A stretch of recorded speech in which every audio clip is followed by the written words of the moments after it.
¿Cómo puedo hacer para que mi hijo se enamore de las matemáticas o que por lo menos no le huya? Que a veces los padres tenemos algunos cierto temor con las matemáticas también, y eso es lo que hace que nuestros hijos lo hereden. ¿Cómo puedo yo vincular algo que armó en la casa con la matemática? Que sepan que hay un presupuesto, que sepan que hay gastos en casa, que sepan que hay un salario. El simple hecho de ser disciplinado en casa, el simple hecho de saber que todo tiene su lugar, que todo tiene un orden. ¿Qué hace el papá para apoyar a su hijo cuando descubre que está aprendiendo en una forma muy diferente a como él aprendió? Yo me enfocaría en estas nociones básicas, en estas habilidades que le va a permitir al niño comprender la matemática. Estamos hablando de un término ideal, es que los chicos tengan una sombra, porque no todos aprendemos igual.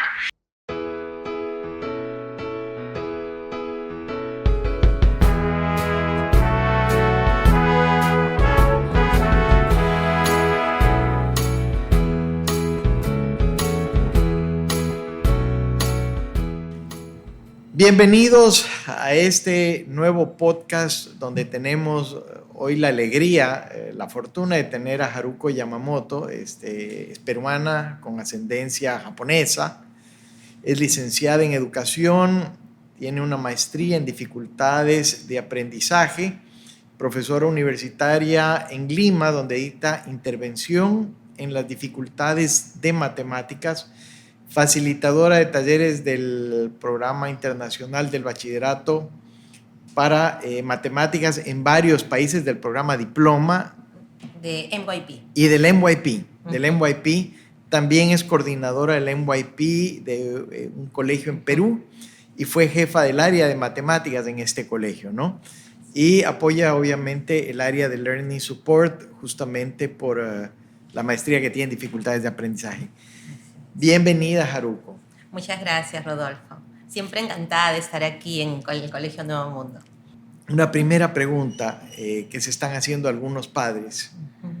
¿Cómo puedo hacer para que mi hijo se enamore de las matemáticas o que por lo menos no le huya? Qué bonita pregunta, Rodolfo. Lo que pasa es que a veces los padres tenemos algunos cierto temor con las matemáticas también, y eso es lo que hace que nuestros hijos lo hereden o simplemente lo adquieran. Porque si en casa vamos diciendo, oh, qué terrible la matemática, oh, yo no sé esto, uy, ¿cómo voy a hacerlo? Entonces el niño va a decir de temprana edad, bueno, si mi papá o mi mamá no pueden, entonces ¿cómo voy a poder yo? Porque ellos son los principales modelos de los chicos. Entonces, por ahí evitar, en principio, hablar mal de la matemática. Y una de las cosas importantísimas también es tener acercamiento con los profesores del colegio de matemática. Porque si yo hablo de los profesores de matemática y no les doy la seguridad a mis hijos de que su profesor es bueno y les va a enseñar, y por el contrario les digo, uy, no, este profesor no sabe, entonces el niño pierde la seguridad también en el aula. Entonces es importante que esa seguridad la tengan, que confíen, que sepan que van a estar en un ambiente amigable, donde van a aprender muchas cosas que luego les va a servir para la vida. Es importante también como padres poder hacer que los chicos participen de las cosas en casa, sobre todo si son temas económicos, financieros. El hecho de que, y esto es para los niños pequeños, que sepan que hay un presupuesto, que sepan que hay gastos en casa, que sepan que hay un salario, que puedan ir a los mercados, que puedan comprar con los papás y vean y hagan comparaciones de precios, qué es lo que más me conviene comprar en función al presupuesto que yo tengo.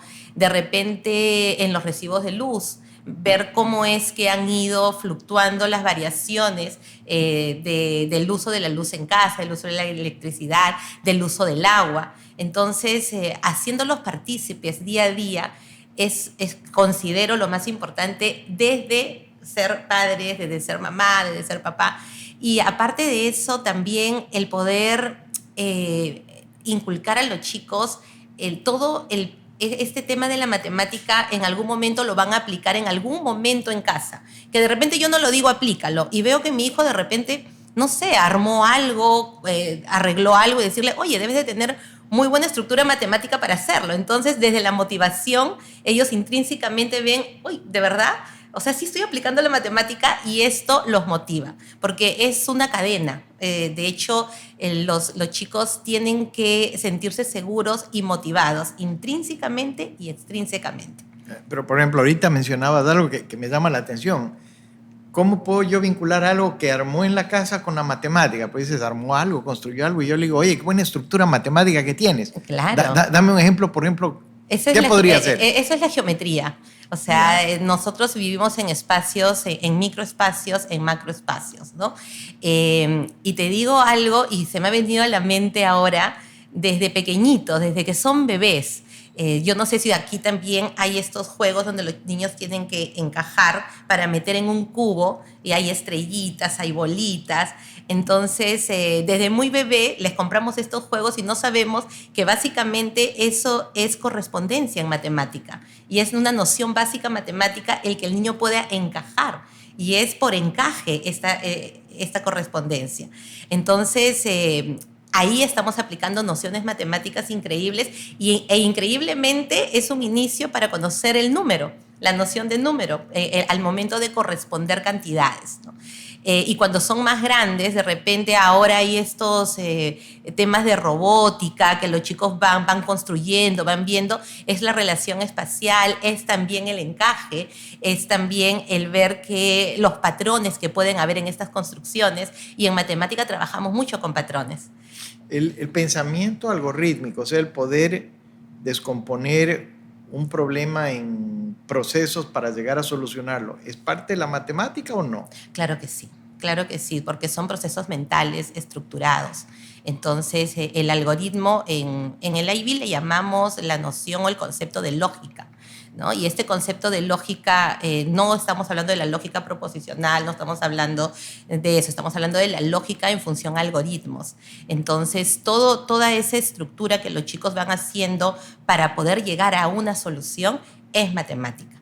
Entonces, el simple hecho de ser disciplinado en casa, el simple hecho de saber que todo tiene su lugar, que todo tiene un orden, el hecho de tender tu cama, el hecho de que en tu cuarto todo esté en el sitio que corresponde, ya es matemática.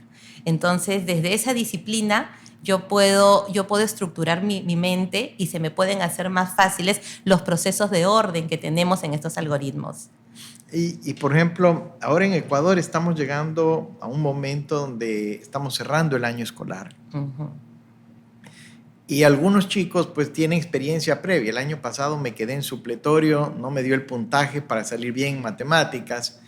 Y cuando llegan a la casa y hablan con el papá, la mamá le dicen, no, yo odio la matemática.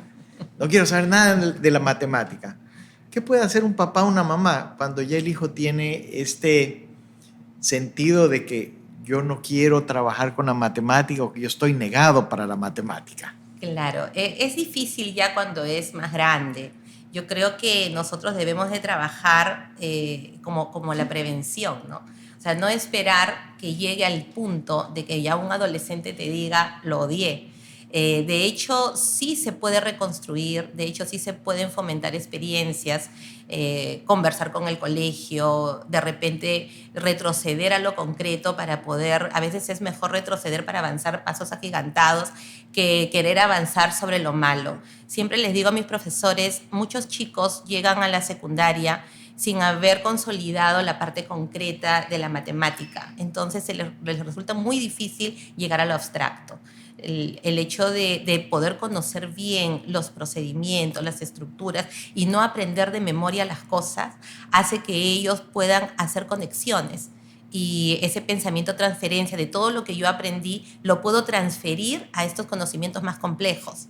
Entonces, es la prevención, que no es solamente tarea del colegio, es tarea de casa también, y poder hacer que los chicos sigan este paso a paso, de acuerdo a la taxonomía de Bloom y a Piaget. Todos tenemos nuestros procesos de aprendizaje, ¿no? Pasar de la etapa de operaciones concretas hasta la etapa abstracta son diferentes pasos que nuestra mente, que nuestros procesos van a llegar. Y cada niño, cada ser humano tiene procesos completamente diferentes. O sea, en tiempos me refiero, ¿no? Porque no todos aprendemos igual. Entonces, es importante esperar los tiempos y los momentos de los chicos.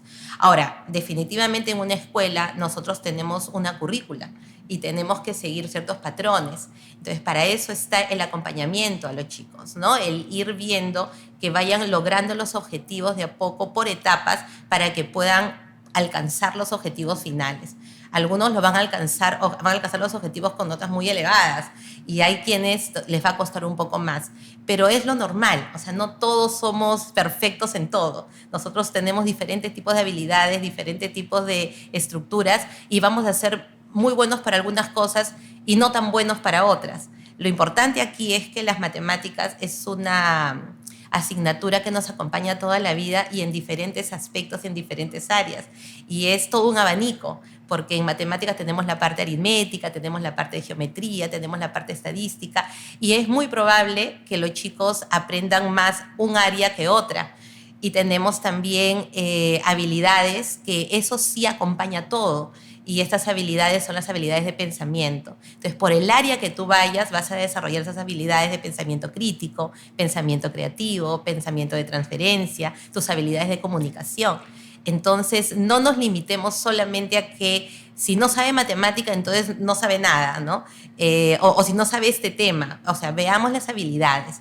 Y, y descubriendo, aprendiendo, descubriendo, podemos ir desarrollando todas las habilidades que te estoy mencionando.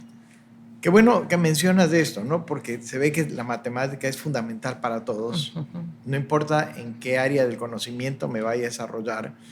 Sin embargo, para muchos papás ahora dicen, ahora la matemática la enseñan de manera tan diferente.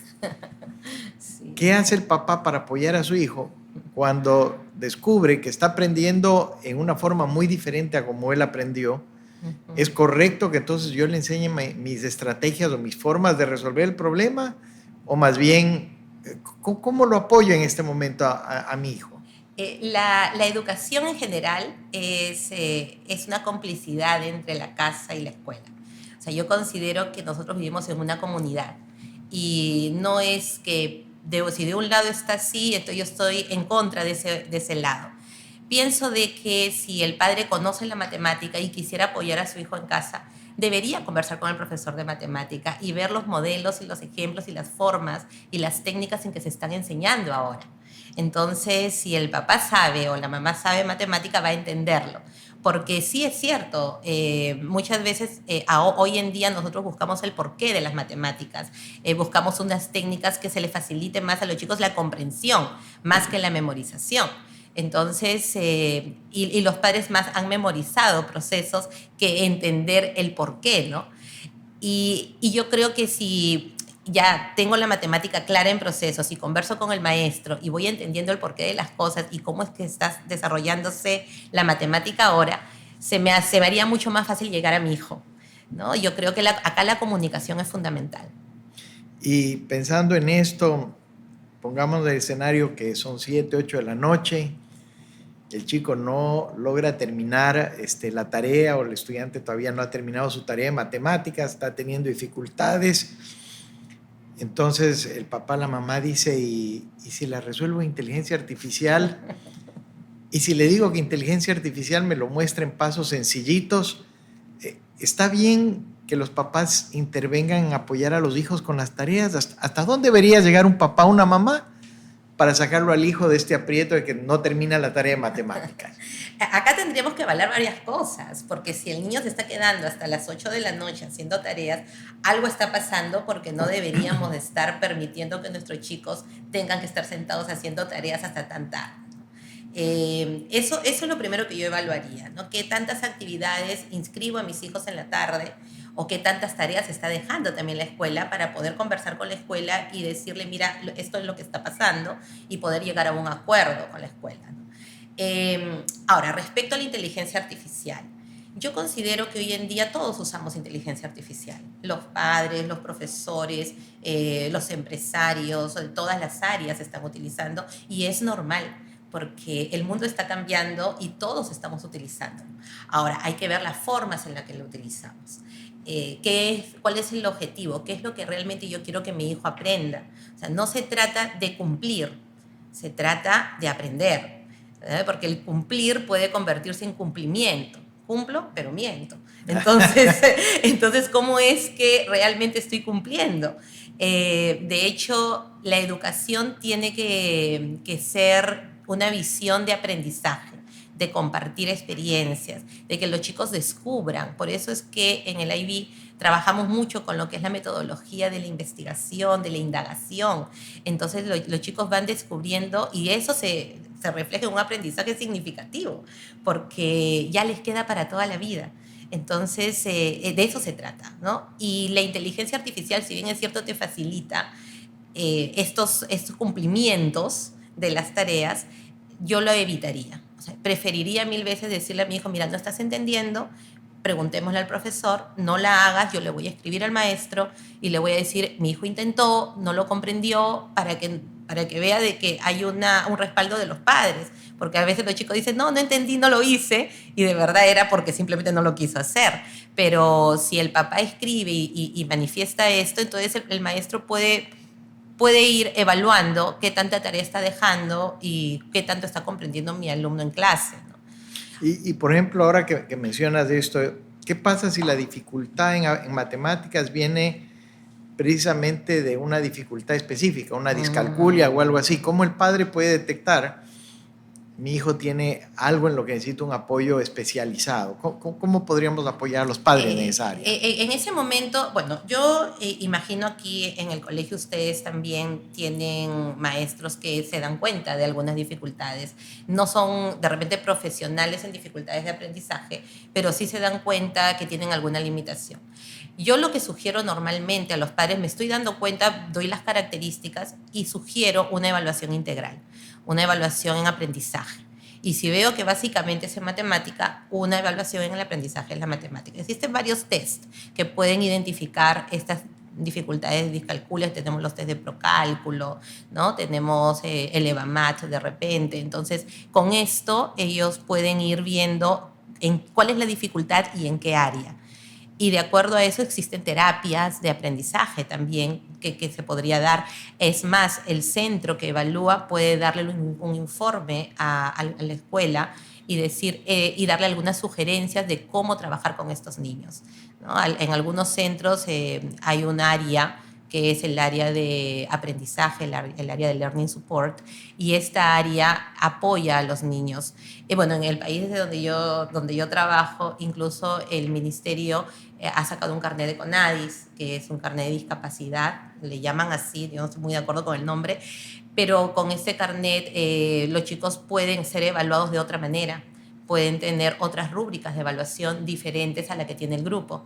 Entonces ya se le evalúa de acuerdo al avance que los chicos tienen y de acuerdo a las características que tienen, ¿no? Y van avanzando a su ritmo, porque es diferente, no es igual. En el tema de la discalculia, por ejemplo, nosotros sería bueno que en el colegio podamos darle acceso a la calculadora siempre, porque sabemos que no lo va a poder hacer mentalmente, ¿no? Y así hay otras características. Por ejemplo, hay niños que tienen dificultades de lectura y están en los grados superiores, están en secundaria y tienen un nivel de lectura de primer grado, no porque ellos estén mal, sino porque quieran, sino porque realmente tienen una condición que no se los permite, y yo no voy a pretender que hagan un análisis de lectura, por ejemplo, o que lean un problema matemático como lo leen los otros niños. Entonces son adaptaciones que se les puede poner un audio, se les puede poner un video para que puedan entender qué cosas se les está preguntando. Entonces son adaptaciones que se hacen, pero estas adaptaciones se pueden hacer en base a un diagnóstico. Entonces hay personas especializadas que diagnostican, te dan el informe y tú puedes hacer ciertas adaptaciones, porque no todos los profesores tienen por qué tener esta especialización, ¿no? Y hay personas que sí las tienen. Y por ejemplo, cuando estamos entrando en este terreno que ha dado ahora mucho que hablar en el país, cuando yo tengo estudiantes con una necesidad específica de aprendizaje asociado, ¿no?, a la discapacidad, el maestro se pregunta cómo lo manejo en un aula, porque es diferente tener un aula de 10 alumnos, de 20 o de 30 o de Sí, 50. totalmente. Y claro, los maestros finalmente tienen recursos, pero no es lo mismo la capacidad que yo puedo ejercer con 10 alumnos que la que yo puedo ejercer con 50 alumnos. Totalmente. ¿Cómo se manejan esta cantidad o esta relación número de estudiantes versus el maestro, sabiendo que además hay un espectro, ¿no? Hay chicos que Claro. tienen dentro del espectro autista unas necesidades muy pocas acomodaciones, pero otros sí requieren muchas acomodaciones. ¿Cómo se maneja eso? Bueno, lo ideal, estamos hablando de un término ideal, es que los chicos tengan una sombra, sobre todo si tienen autismo o una característica específica de Claro, aprendizaje, acá les ¿no? llamamos maestro integrador. El maestro integrador, exactamente. Eso es lo ideal, ¿no? Sabemos las limitaciones que pueden haber económicas tanto desde la familia como, imagínate, en una escuela tener varios de estos niños en un aula, imagínate la cantidad de maestros integradores que tendrían que haber. Entonces, para darle una buena atención a estos niños, es importante que también veamos nuestros recursos humanos en la escuela. O sea, qué tantos recursos humanos tenemos para atender a estos niños y qué tantos niños podemos aceptar con estas condiciones en aula. O sea, no es que les cerremos las puertas, o sea, claro, el corazón se me parte, no es eso, sino es que si nosotros aceptamos, no los vamos a atender igual. Entonces sí vamos a aceptar, pero una cantidad limitada de chicos por aula. Y ahora, todos los chicos, si tú te pones a pensar, son varios niños, ponte 50, cada uno es diferente al otro, o sea, no hay ningún chico igual, no hay ningún chico que aprende igual. Por eso está el diseño universal de aprendizaje, o sea, el maestro definitivamente tiene que aprender a diseñar un aula donde no solamente sea expositiva, donde también tenga recursos visuales, donde también los chicos puedan moverse. Entonces, son actividades diseñadas para todos en general. Ese es un aspecto cuando ya hablamos de chicos que de repente no tengo uno con dificultad de aprendizaje, pero sí tengo una diversidad increíble de estudiantes. Entonces yo tengo que aprender a diseñar mis clases para atender a todos estos niños. Y obviamente si es que sí tengo chicos diagnosticados, que si tengo chicos con alguna condición especial, entonces yo tengo que pensar en los recursos que tiene la escuela, ¿no? Si tengo un área de learning support, cada cuánto tiempo puede entrar mi recurso humano al aula para poder apoyarlo, porque no solamente es uno, son varios de repente en toda la escuela. Entonces mi área de learning support no... Por temas financieros, de repente no puedo tener uno para cada alumno, entonces tendría que ir viendo en qué momentos apoyo, salvo que sí hayan estas personas acompañantes que puedan estar perennemente con los chicos, ¿no? Hace años conversaba con una educadora que me decía que cuando los chicos entran a exámenes de matemáticas se ponen súper nerviosos y se bloquean. O sea, si de por sí ya les cuesta trabajo la matemática, el momento en que se ponen nerviosos se les hace todavía más difícil el examen de matemáticas. ¿Qué estrategia puedo yo usar para que mis hijos no se pongan nerviosos cuando van a entrar a un examen de matemáticas? Esta profesora me decía, deberían hacer como una fiesta, para que el chico sepa, a todos nos gusta ir a una fiesta, todos los exámenes deberían ser como una fiesta, ¿no? Yo me pregunto, un papá, una mamá, ¿qué puede hacer cuando detecta que su hijo, cuando va a rendir un examen, se pone muy nervioso? La atención plena. O sea, yo considero que los chicos tienen que relajarse, tienen que respirar, hacerles ejercicios de respiración. Y hay algo muy importante. Muchos padres esperan el último momento para estudiar o contratar un profesor particular para que le repasen lo que se ha visto en 3 meses, se lo repasen en un día, ¿no? Eso no podría ser. O sea, yo creo que el proceso es importante. Y en el momento, y un día antes, los chicos tienen que dormir. O sea, hoy en día, por las redes sociales, por estar cerca del celular, por tener la laptop, no duermen, están con los amigos. Y antes de una evaluación es importante que duerman. Es más, después de estudiar, es importante que duerman, porque todo lo que yo he estudiado, cuando duermo, el cerebro lo va ordenando y se te va quedando. Entonces, el dormir es importante. Entonces, una vez que los chicos duermen, al día siguiente están más tranquilos, más relajados. Y si se ponen demasiado tensos, la relajación, la respiración. O O sea, respira profundamente, le hago los ejercicios que son, bueno, mindfulness, ¿no? Que la atención plena que hace que los chicos ya entren un poquito más tranquilos.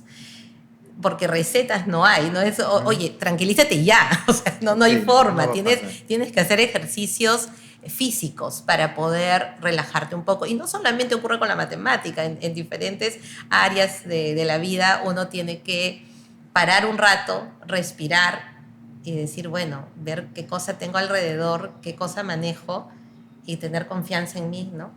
Y darle confianza. O sea, a veces los papis nos equivocamos diciendo, si jalas, yo te castigo. O sea, ya le di más estrés y más terror en el tema de matemáticas, sino, oye, mira, has estudiado, confía, piensa que estás en casa haciendo ejercicios y vas a ver que todo lo vas a hacer bien, ¿no? Listo. Y ya los chicos entrarán, espero, con un poco más de tranquilidad. Algo que a mí me gusta mucho del programa El Bachillerato Internacional es que justamente nos da un estándar internacional de qué debería saber uno a qué edades. Entonces, dentro del área matemática, de manera muy general, ¿qué debería saber un chico el momento en que termina el programa PEP o el programa que sería equivalente a la primaria? Para que el papá diga, ok, mi hijo ya tiene estas habilidades, está bien con el mundo en el área matemática. Básicamente, ¿qué debería saber un niño? A ver, en el PEP nosotros aprendemos las nociones básicas matemáticas. En el PEP nosotros aprendemos lo que es la correspondencia, lo que es la seriación, lo que es la clasificación, lo que es la noción de conjunto, lo que aprendemos el concepto de número, entendemos para qué, o sea, dentro de qué espacios nos desenvolvemos, dentro de qué espacios estamos. Conocemos nuestras monedas, conocemos nuestros tiempos, sabemos diferenciar, sabemos comparar. Entonces, no nos limitemos a temas. Veamos los conceptos, veamos los conocimientos, las habilidades. Primaria, los niños tienen que salir con nociones, con habilidades, no con temas matemáticos específicos, que son importantes. O sea, no te digo que no los tengan, claro que sí. O sea, si vamos a hablar de conceptos, de conocimientos matemáticos, tienen que saber por lo menos sumar, restar, multiplicar, dividir en números naturales, resolución de problemas, tendrían que tener la parte de fracciones, decimales, etcétera. Sí necesitan sus conocimientos matemáticos, pero es importante también desarrollar, y yo me enfocaría en estas nociones básicas y en estas habilidades que le va a permitir al niño comprender la matemática. O sea, no solamente memorizarla y no solamente limitarse a hacer ejercicios, porque la matemática no son ejercicios, la matemática son habilidades para poder desenvolverte en la vida, para poder resolver problemas, para poder discernir, porque a veces cuando nosotros, por ejemplo, estudiamos estadística, decimos, ok, ya saco media, mediana, moda, hablo mi tabla de frecuencias, elaboro mis gráficos, pero realmente en estadística nosotros podemos hacerlos pensar un poquito más. O sea, las estadísticas mienten, es verdad lo que nos dicen las propagandas, es verdad que cuando me hablan el promedio de ventas este año en nuestra empresa ha sido de 5.000 millones, pero ¿a qué promedio se refiere? Me están hablando de la moda, me están hablando de la media. Entonces, los chicos ya empiezan a interrogarse. O sea, y vienen los fake, ¿no? O sea, este es un fake news, pero ¿qué estadística utilizó? ¿Cómo la estamos interpretando? Es diferente a solamente hacer tablas y gráficos. Y es también el saber hacer preguntas, que hoy en día es tan importante por todo este mundo de la inteligencia artificial. Y en estadística tenemos que hacer preguntas porque ahí existen las encuestas. Entonces, ¿qué tipo de preguntas son las que yo voy a hacer para poder hacer un vaciado de datos? Entonces, ¿o qué tipo de muestras? O sea, ¿cómo voy a obtener mi muestra? ¿Qué necesito para que realmente la estadística que yo haga sea una estadística confiable? Entonces, son preguntas que ya van más allá de los simples temas, ¿no? Nos vamos al concepto, vamos al análisis. Entonces, eso es lo que se debería de buscar. No solamente los contenidos, no sé si me dejo entender. Entonces, en el PEP, regresando a tu pregunta, es sí, tener estos temas trabajados, pero no quedarnos y no limitarnos en los temas, ¿no? Sino ir más allá, ir al pensamiento, ir a las nociones básicas, ir a las habilidades. ¿Cómo le gustaría a Haruko que la recuerden sus alumnos? Oh, qué bonita pregunta. A mí me gustaría que me recuerden como una persona en la que pueden confiar, una persona que les pudo sacar algo más de lo que ellos pensaban que podían hacer, que les motivó en las matemáticas, que les motivó a seguir en la vida con esto, con todo esto que tiene la vida de maravilloso, y que diga, la mi Haruko me mostró lo bonito que es este aspecto, ¿no? Sí me gustaría que me recuerden así. Si pudieras viajar en el tiempo Ujú. y encontrarte con Haruko a sus 15 años, ¿qué le dirías? ¿Qué consejo le darías? ¿Qué experiencia le quisieras transmitir? Yo, si me encuentro conmigo cuando tenía 15 años, le diría, tienes todo un mundo por delante, disfrútalo, no tengas miedo, arriésgate y siempre haz el bien. Y que las personas que pasen delante tuyo, estén contigo, se vayan, como dijo Madre Teresa de Calcuta en algún momento, que se vayan mejor y más felices. Muchísimas gracias por este momento con nosotros, Haruko. Muchas bendiciones y un gran año. Muchas gracias, Rodolfo.